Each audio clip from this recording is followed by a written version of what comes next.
गीता बाल भारती स्कूल में यहाँ पे एक कार्यक्रम का आयोजन किया गया शिक्षक दिवस के अवसर पर। आइए। नमस्कार दोस्तों, मैं हूं गोपाल राजपूत करण। मेरी दिल्ली मेरे शान में आपका बहुत बहुत स्वागत करता हूं। आज बहुत ही महत्वपूर्ण दिन है। ये कहें कि आज पर्व है जो कि भारतीय संस्कृति में अपनी एक अलग जगह स्थान रखता है।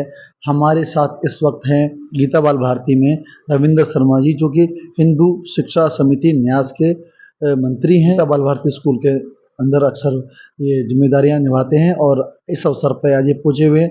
आज यहाँ पे एक कार्यक्रम था, जानेंगे क्या कार्यक्रम रहा और कैसा इन्हें महसूस हुआ और क्या संदेश देना चाहते हैं आज के दिन इस देश के बच्चों को, और शिक्षा नीति पे ये क्या मानते हैं कि अक्सर पूरे देश में बात उठाई जा रही है कि प्राथमिक शिक्षा 10वीं तक एक जैसी हो, जिसके अंदर गीता रामायण पढ़ाई जाए।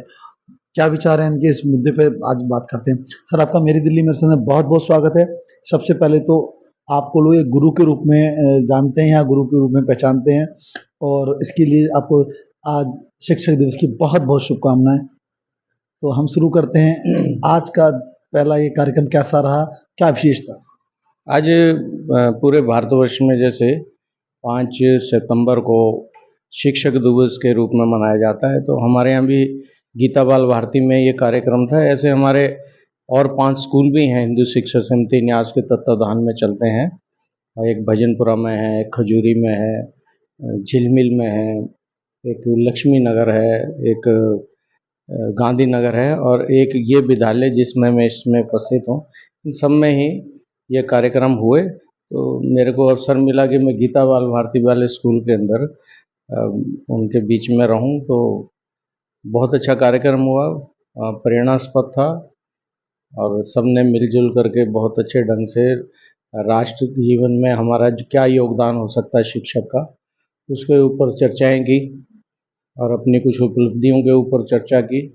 बाद में एक हमारे पूर्व छात्र राघव जी, तो उन्होंने एक उपहार अपनी तरफ से बहुत अथक प्रयासों के साथ दिन रात लिख करके बनाया था, जिसमें कि गणेश जी की चित्र था, लेकिन उसमें जिस व्यक्ति को उपहार दिया जा रहा है उसके नाम को उकेर करके ही बनाया गया था।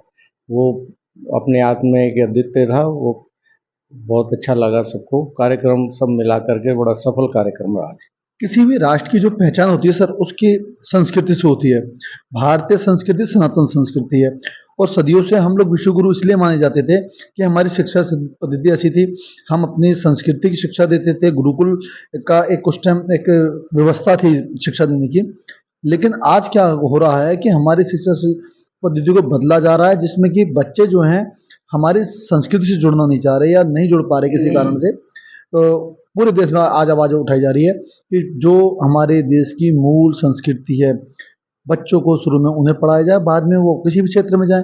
आपका क्या मानना है? जब भी किसी देश पर कोई आक्रमण होता है तो वो आक्रमण सिर्फ खून खराबा ही नहीं होता, उसमें सब आक्रमण करने वाला ये देखता है कि इसमें हम इसका जो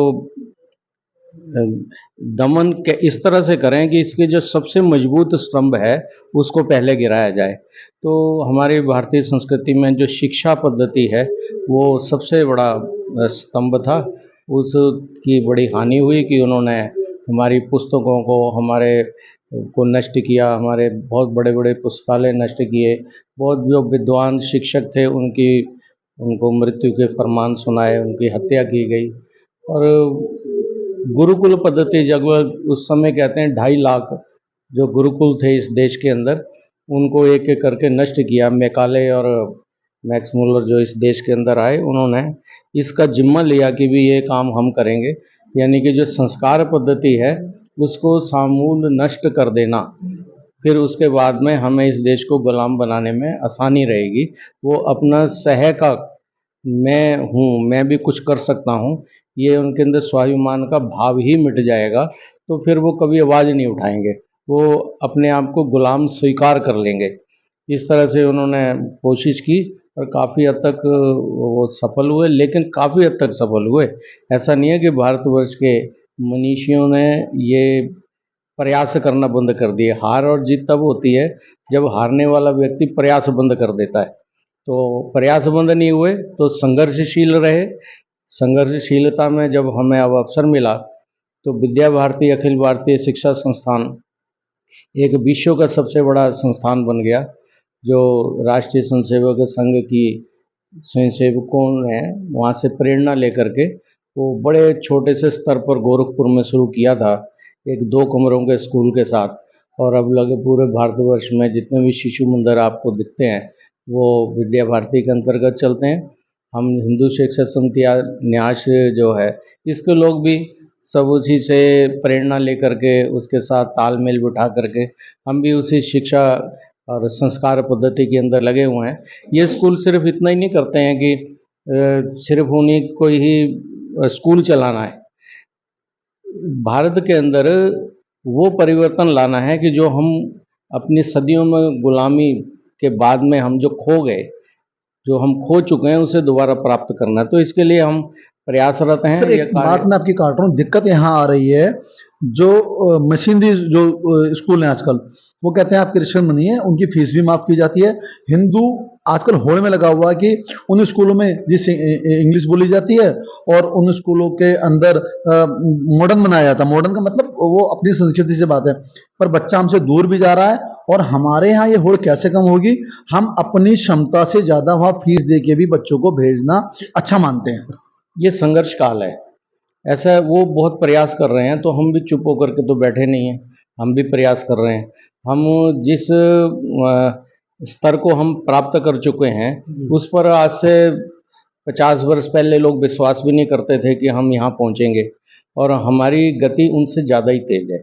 लेकिन यह है कि हम उस सीमा तक नहीं पहुँचे, और हमने किसी को जो काम कर रहा है उसकी आलोचना करनी नहीं, हमने सरकार की तरफ भी झांकना नहीं। हमने ये बहुत बड़ी बात है। हाँ, कि सरकार करेगी, मोदी जी करेंगे या कोई भी और पार्टियां तो बदलती रहती हैं। हमने मैं क्या कर सकता हूँ, मेरा योगदान क्या देश के लिए हो सकता है, उस विषय पे विचार करके अपनी पूर्ण शक्ति के साथ काम करना है। और हम ये टीम वर्क है, अकेला आदमी कर नहीं सकता।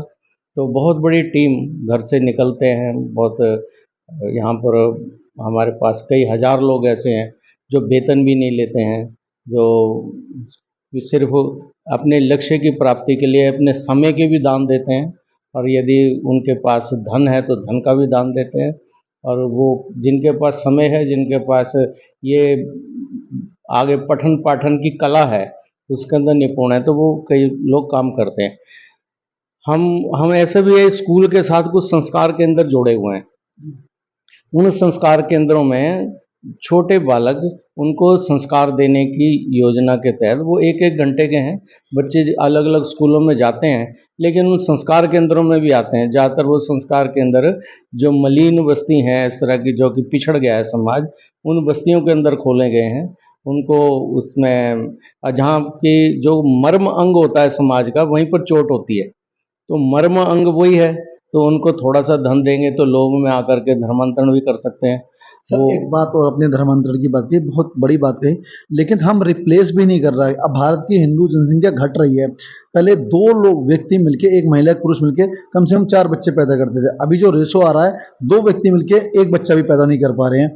उसको हमारी शिक्षा पद्धति कैसे अपने बच्चों में संस्कार डाले कि रिश्ते भी खत्म हो रहे हैं, रिप्लेस भी नहीं हो पाएगी? ये चिंता की बात तो है, लेकिन एक व्यक्ति यदि गलत काम कर रहा है, अब वो देश की चिंता नहीं कर रहा, समाज की चिंता नहीं कर रहा, तो हम कहें कि यदि वो गलत कर रहा है तो हम दुगना गलत करके दिखाएंगे। इस पर फोकस हमारा नहीं है। हम इस विषय पर हम चिंतित हैं, लेकिन हमें लगता है ये रास्ता नहीं है। रास्ता ये है कि जो गलत कर रहा है उसे रोका जाए। ये नहीं कि वो यदि उसने 6 बच्चे पैदा किए तो मैं 12 करूँगा, क्योंकि उसने समाज के ऊपर बोझ उत्पन्न कर दिया। सर, 6-12 की बात ही नहीं है। मैं तो आपसे सिर्फ इतना समझना चाह रहा हूँ कि हमारे यहाँ बच्चे जो और हमारे परिवार जो हैं मानसिक रूप से थोड़ा सा टेंशन में रहते हैं, क्योंकि रिश्तेदारियाँ भी ख़त्म हो गई हैं और हम लोग मिल नहीं पा रहे हैं एक दूसरे से। नहीं, एक बच्चा रखना ये एक विकृति है जी।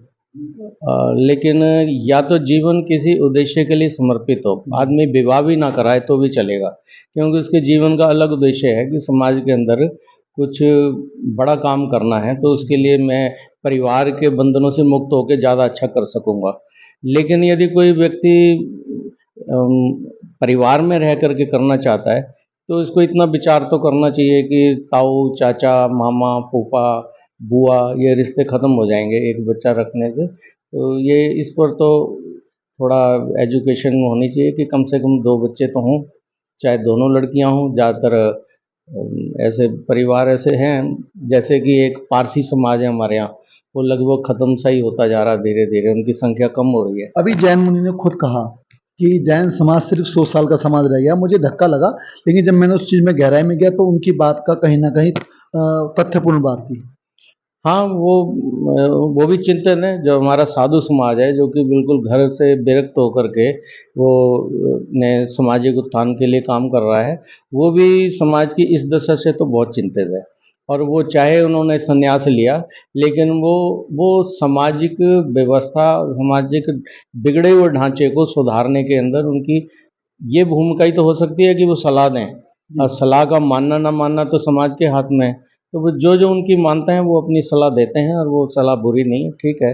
रिश्ते ख़त्म हो जाएंगे और एकाकी जीवन हो जाएगा, डिप्रेशन की तरफ जाने लगेंगे एक आयु के बाद जा कर के हमारे लोग। तो वो उनकी सलाह ठीक है, वो प्रशंसनीय है, उनको साधुवाद ही देना चाहिए कि वो ऐसा अपने स्तर पर जो प्रयास कर रहे हैं वो बहुत अच्छा है। तो हमारे साथ ये थे रविंद्र जी। उन्होंने समाज को हर रूप में बताया, किस किस रूप में हमें आगे बढ़ना है, अपने परिवार का ध्यान रखना है, समाज को लेके जाना है, शिक्षा पद्धति हमारी कैसी होनी चाहिए, सरकार पे हमें कितना भरोसा करना। प्रधानाचार्य शालिनी मिड्डा जी ने नेतृत्व में एक कार्यक्रम का आयोजन किया। कार्यक्रम में मुख्य अतिथि के रूप में हिंदू शिक्षा समिति न्यास के अध्यक्ष रविंद्र कुमार शर्मा जी व स्कूल के अध्यक्ष श्री रमेश शर्मा जी उपस्थित रहे। इस अवसर पर प्रधानाचार्य जी द्वारा स्कूल के अध्यापकों को भगवान श्री गणेश की एक